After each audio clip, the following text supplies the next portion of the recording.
Bien, siguiendo con el tema del aprendizaje de la violencia, os voy a presentar un caso paradigmático en la investigación del comportamiento violento.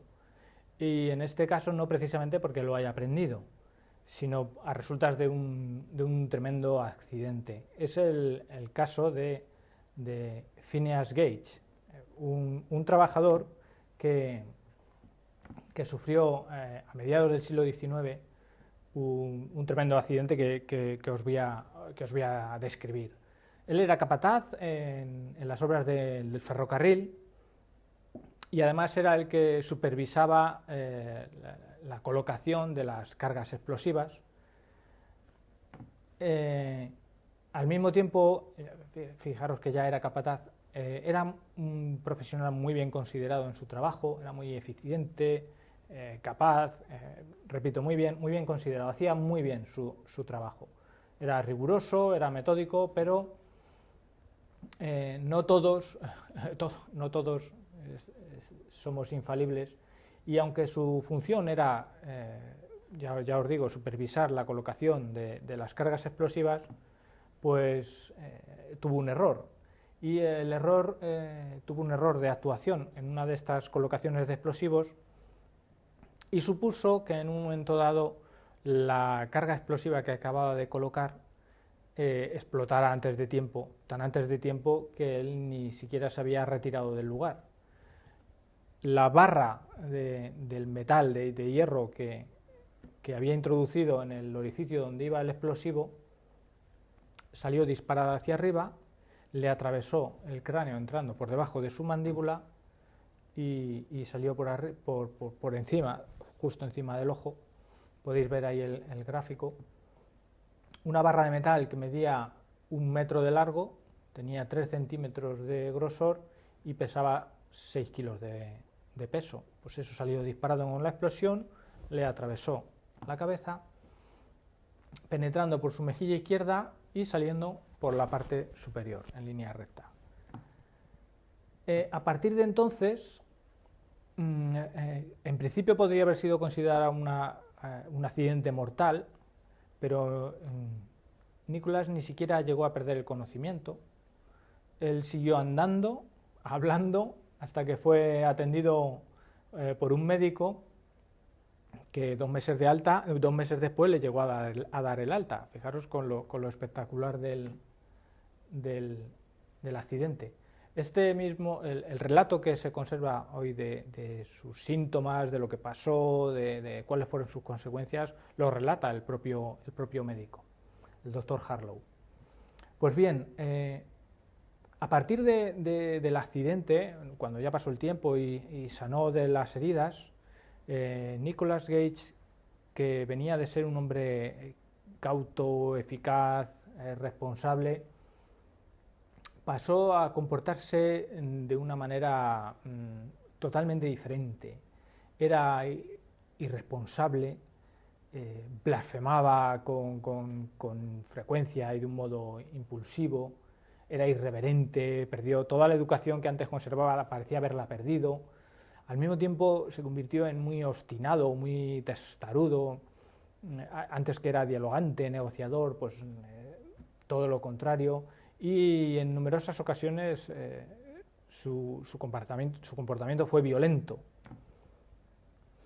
A nivel social, pues esta forma de ser, que ya no eran episodios concretos, sino que era bastante estable, un comportamiento bastante estable, muy desagradable, pero estable, pues evidentemente tuvo que tener consecuencias sociales. Para empezar, en su propio matrimonio. Su mujer decía que no era el mismo y terminó abandonándole. Del trabajo en el que sufrió el accidente fue despedido, pero al mismo tiempo que fue despedido fue incapaz de conseguir nuevos trabajos y que le duraran un tiempo.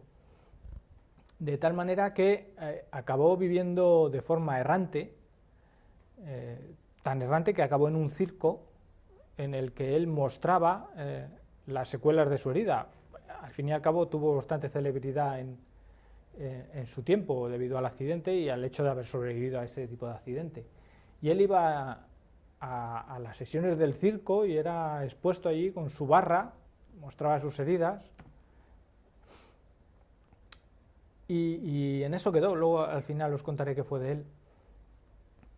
Ya en estos últimos años, el neurólogo Antonio Damasio, uno de los mayores expertos mundiales en el estudio del comportamiento y fundamentalmente del violento, a partir del estudio de los correlatos neurales, cogió la narración del Dr. Harlow y la utilizó para explicar sus modelos, en conjunto con su esposa Hannah. Y lo utilizaron porque el modelo encajaba perfectamente con el accidente de Nicolas Cage, encajaba perfectamente con los modelos que Damasio utiliza para estudiar fundamentalmente el mundo de las emociones.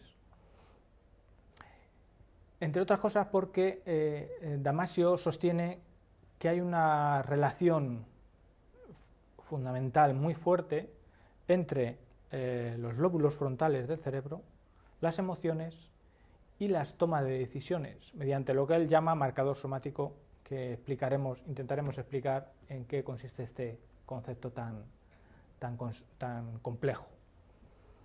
En casos similares al de Nicolas, se han observado las mismas consecuencias, es decir, personas que tenían una forma de ser estable, tranquila, apacible, razonada, reflexiva, al tener afectados, al sufrir, bien sea por accidentes o por enfermedades, al resultar afectadas ciertas zonas de sus lóbulos frontales, empezaban a tener problemas de comportamiento social, problemas a la hora de tomar decisiones, etcétera, etcétera. De tal manera que esas lesiones actúan solo en determinadas funciones, dejando otras funciones que llamamos superiores, dejándolas intactas, como le pasaba a Nicolas, que él perfectamente podía razonar, podía hablar, podía leer, tenía su memoria, no estaba afectada, etcétera, etcétera, esas funciones superiores. Sin embargo, sus procesos de toma de decisiones, su impulsividad sí que se vio muy afectada. Lo mismo ocurre en muchos casos actuales similares. Y Antonio Damasio lo explica con lo que él llama la teoría del marcador somático. Para él, las emociones influyen de una manera determinante en las tomas de decisiones, y lo hace porque el individuo, mediante el aprendizaje, va haciendo, según va viviendo determinadas situaciones y se van sintiendo de determinados modos, va haciendo, digamos, como fotografías de su cuerpo, del estado de su cuerpo y del estado de su mente y del estado de sus emociones, y esas fotografías, que son instantáneas de momentos muy concretos en situaciones muy concretas, los va guardando en una especie de archivo de experiencias que va a ir comparando con futuras situaciones.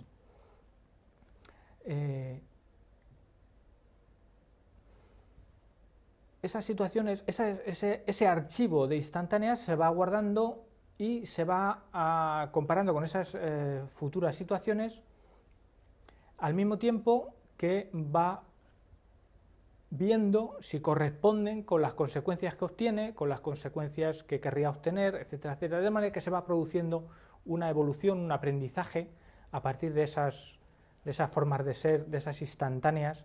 Es decir, él mira, si está alegre, piensa qué es lo que siento yo para decir que estoy alegre, qué es lo que ha pasado antes que ha provocado esa alegría. De todo eso hace una foto y lo va a comparar con futuras situaciones. Si encajan, se comportará como cuando estaba en esa situación; si no encaja, se comportará de modo diferente. De tal manera que todas las situaciones van a estar asociadas a un marcador somático, a una instantánea sobre cómo estaba el cuerpo, interiormente y en cuanto a comportamiento. Es decir, si el marcador somático lo comparamos con la situación que estamos viviendo y nos habla de consecuencias negativas, es decir, cuando yo experimenté lo mismo en situaciones pasadas, obtuve una consecuencia negativa, ahora el cuerpo va a actuar rechazando esa nueva situación. O al revés, si comparo el marcador somático que yo tengo guardado con la situación en la que me estoy enfrentando y veo que en aquel entonces, en una situación similar, el marcador somático tuvo una recompensa, ¿qué es lo que voy a hacer en esta nueva situación? pues aceptarla, ¿vale? Es un proceso en el que primero asocia emociones básicas como el miedo como el miedo o la alegría a esa situación, y posteriormente le va añadiendo otras emociones ya no tan intensas, no tan básicas, como la confianza, la desconfianza, etcétera, la curiosidad, etcétera, etcétera. ¿Qué ventaja tiene la teoría del marcador somático? Pues que nos permite ganar tiempo. Si comparo las situaciones con las que me voy a enfrentar, si no tuviera con qué comparar las situaciones a las que me enfrento, es decir, si cada situación me pareciera nueva, tendría que aprender de ella antes de tomar una decisión, antes de saber qué ocurriría con las consecuencias de mis actos. De este modo, el marcador somático me da un bagaje ya de experiencias que yo puedo ir comparando a medida de las situaciones, y a partir de ahí puedo elegir el comportamiento que me conviene basándome en las consecuencias que tuvo en el pasado.